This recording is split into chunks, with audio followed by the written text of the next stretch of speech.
रामपुर नाम के एक छोटे से गांव में सुमित्रा देवी रहती थीं। वह गांव में सबसे सख्त और अनुशासन प्रिय महिला मानी जाती थीं। उनका इकलौता बेटा रोहन पढ़ाई के लिए शहर गया था और अब गांव लौटकर नौकरी कर रहा था। रोहन की शादी निधि नाम की एक शहर की लड़की से हुई। निधि पढ़ी लिखी, समझदार और खुशमिजाज थी, लेकिन उसे गांव के रीति रिवाजों की ज्यादा जानकारी नहीं थी। दूसरी तरफ सुमित्रा देवी को डर था कि शहर की लड़की उनके परिवार की परंपराओं में ढल नहीं पाएगी। शादी के बाद जब निधि पहली बार अपने ससुराल आई तो वह काफी खुश थी, लेकिन जल्द ही उसे सुमित्रा देवी के सख्त स्वभाव का एहसास हुआ। एक दिन निधि ने चाय बनाई। सुमित्रा देवी ने चाय चखते ही कहा, चाय में शहर का स्वाद है, गांव का नहीं।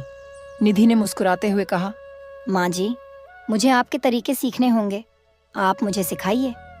सुमित्रा देवी मन में सोचने लगी, लड़की में सीखने की चाहत तो है, देखते हैं आगे क्या करती है। गांव में त्योहार का समय आ गया। सुमित्रा देवी ने निधि से कहा, त्योहार पर हमारे घर के खास पकवान बनाए जाते हैं, इस बार यह जिम्मेदारी तुम्हारी है। निधि थोड़ी घबरा गई, लेकिन उसने हिम्मत नहीं हारी। उसने सुमित्रा देवी से उनके पकवान बनाने के तरीके सीखे। त्योहार के दिन जब निधि ने पकवान बनाकर परोसे तो सुमित्रा देवी ने चखते हुए कहा, अच्छा बनाया है, लेकिन अगले बार और मेहनत करनी होगी। निधि ने उनकी बात को दिल से लिया और खुद से वादा किया कि वह अपनी सास को गर्व महसूस करवाएगी। एक दिन गांव के मेले के लिए पकवान बनाने की तैयारी हो रही थी। निधि ने सुमित्रा देवी से कहा, माँ जी, इस बार हम दोनों साथ में पकवान बनाएंगे, मुझे आपके तरीके से सब कुछ सीखना है। सुमित्रा देवी ने निधि की बात मान ली। दोनों ने साथ मिलकर पूरे दिन मेहनत की। इस दौरान सुमित्रा देवी ने देखा कि निधि हर काम को पूरे दिल से करती है। जब मेले में उनके पकवानों की तारीफ हुई तो गांव वालों ने कहा, सुमित्रा बहू तो बिल्कुल आपकी तरह हुनरमंद हो गई हैं।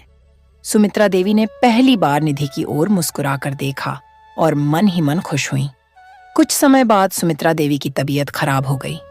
निधि ने पूरे घर का जिम्मा संभाल लिया।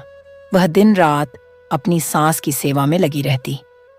एक दिन जब सुमित्रा देवी ठीक हुई तो उन्होंने निधि का हाथ पकड़कर कहा, तुमने मेरे लिए जो किया वह शायद मेरी अपनी बेटी भी न करती।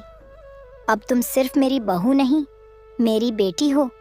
इसके बाद सुमित्रा देवी और निधि के रिश्ते में प्यार और समझदारी बढ़ गई। दोनों हर काम में एक दूसरे का साथ देती।